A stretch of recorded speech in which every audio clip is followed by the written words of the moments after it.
Bonjour tout le monde, alors aujourd'hui nouvelle vidéo sur la synthèse de texte. L'épreuve est pleine de pièges, donc aujourd'hui on va voir 5 pièges de méthode. Et dans une prochaine vidéo, on verra des pièges de rédaction de style. Ok, c'est parti. Piège numéro 1, sous-estimer le poids des fautes de langue. On l'a déjà vu dans d'autres vidéos, les fautes de langue ça coûte une fortune, plus cher que ce qu'on pense, mais c'est encore pire, c'est même bien pire en contraction synthèse.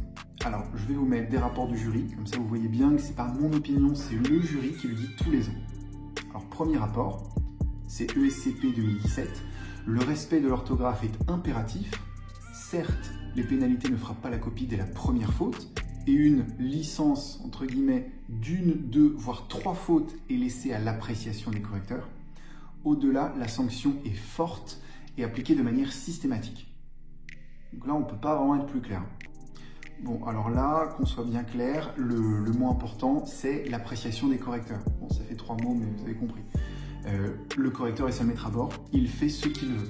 Donc si vous l'énervez, vous le titillez avec une faute détestable, et la plus détestable, c'est une faute sur le nom d'un des auteurs de la synthèse, les sanctions peuvent pleuvoir et il n'y aura pas de double correction. D'ailleurs, on ne discutera pas. Pour vous donner un ordre d'idée, j'ai noté entre 1 et 5 fautes, ça va valoir -2. 6 à 10 fautes, -4, -5. Au-delà de 10 fautes, on peut arrêter de corriger, la note sera inférieure à 4. Alors ce sont des ordres de grandeur parce que ça dépend des fautes. Faute d'accord va coûter beaucoup plus cher qu'une petite faute d'accent. Parce que oui, les accents sont des fautes. Si votre accent aigu est trop horizontal et pas bien incliné, pareil pour les autres accents graves et circonflexes, c'est une faute. Si les virgules ne sont pas placées aux bons endroits, c'est-à-dire vous en mettez quand il n'en faut pas ou vous n'en mettez pas alors qu'il en faut une, c'est une faute. Donc au final, on se retrouve avec plein de détails qui peuvent devenir des fautes et notre licence de 1, 2, 3, voire 1, 2, 3, 4, 5 fautes, elle va très vite. Alors piège numéro 2, c'est croire qu'on fait de la littérature.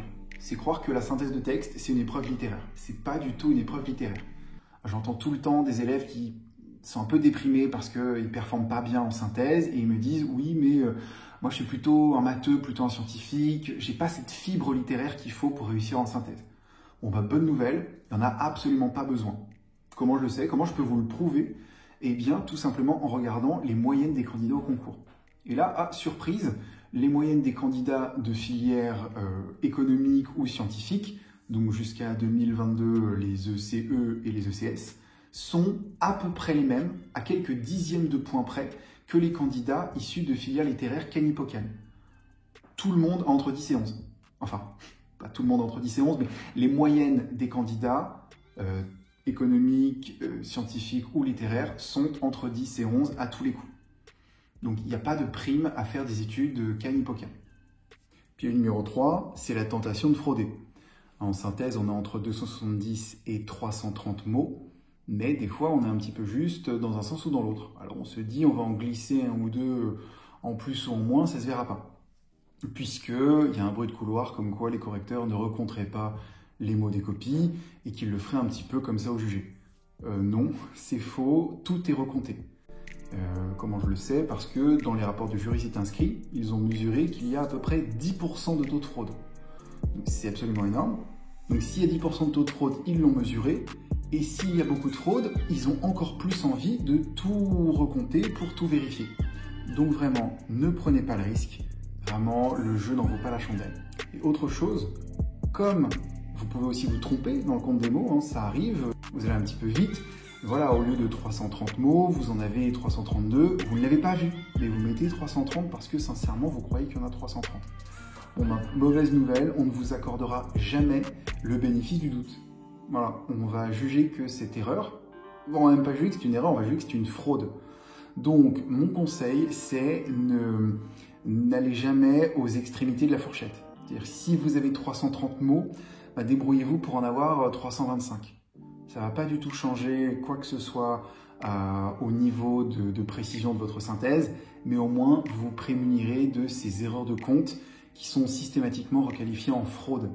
Et je ne vous fais pas un dessin, si les fautes d'orthographe ça coûte cher, la fraude c'est très cher. Piège numéro 4, ne pas savoir compter les mots. Alors, c'est pas ne pas savoir compter 1, 2, 3, 4. Ça, tout le monde peut le faire, mais on a vu dans la rubrique précédente qu'on pouvait se tromper parce que ça va vite. Mais on peut aussi se tromper parce qu'on n'est pas au clair avec les règles de qu'est-ce qui compte pour un mot. Alors, je vous lis la phrase officielle, vous allez voir, c'est pas limpide, hein. On entendra par mot l'unité typographique limitée par 2 blancs, par 2 signes typographiques, par un signe typographique et un blanc, ou l'inverse. Alors, quelques cas particuliers pour expliquer un petit peu cette règle obscure. La ponctuation ne compte jamais. Les noms propres, là, c'est très particulier à la synthèse, c'est-à-dire qu'il y a une convention, le nom complet d'un des 3 auteurs de la synthèse compte pour un mot. Donc si l'auteur c'est Charles Maurice de Talleyrand-Périgord, tout ça, ça compte pour 1. Mais si Charles Maurice de Talleyrand-Périgord cite Jean de La Fontaine n'est pas un auteur d'un des 3 textes, et donc lui, ça compte pour Jean de La Fontaine, 4 mots. Voilà pour les noms propres. Les petits mots articles, conjonction, article et idée, les L', ça compte pour 1. Ça c'est facile. Les nombres comptent pour un seul mot. Une date, si vous avez écrit 1998, ça compte pour 1. 21e siècle, c'est pas 21e, ça compte pour 1. C'est des conventions. Le sigle %, ça arrive jamais, mais allez, compte pour 1. C'est pas pour 100. Le petit piège, les lettres euphoniques, c'est par exemple le T dans y a-t-il. Eh bien, ce T euphonique ne compte pas.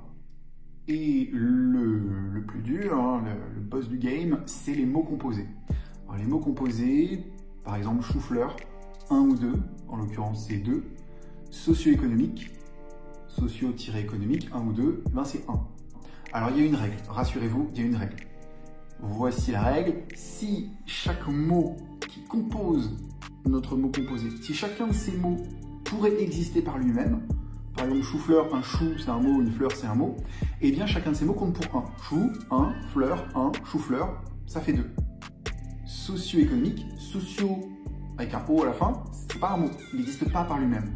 Donc il compte pas tout seul. Économique c'est un mot, donc socio-économique, 0 plus 1, ça fait 1. Donc ce piège sur le compte de mots renvoie au piège précédent sur la tentation de frauder. Si votre copie fait 330 mots pile, voilà, faut vraiment être bien sûr de votre compte.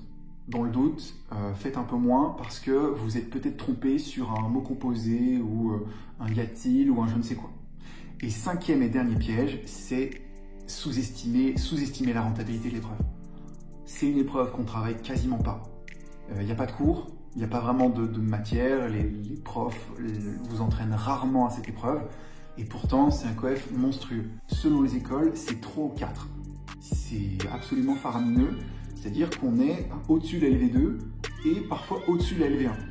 Donc, comparons le nombre massif d'heures à faire de la LV1 de la LV2 par rapport aux quelques petites heures qu'on pourrait passer à s'entraîner sur la méthode de la synthèse. C'est hyper rentable. Voilà. Bon courage à tous les élèves.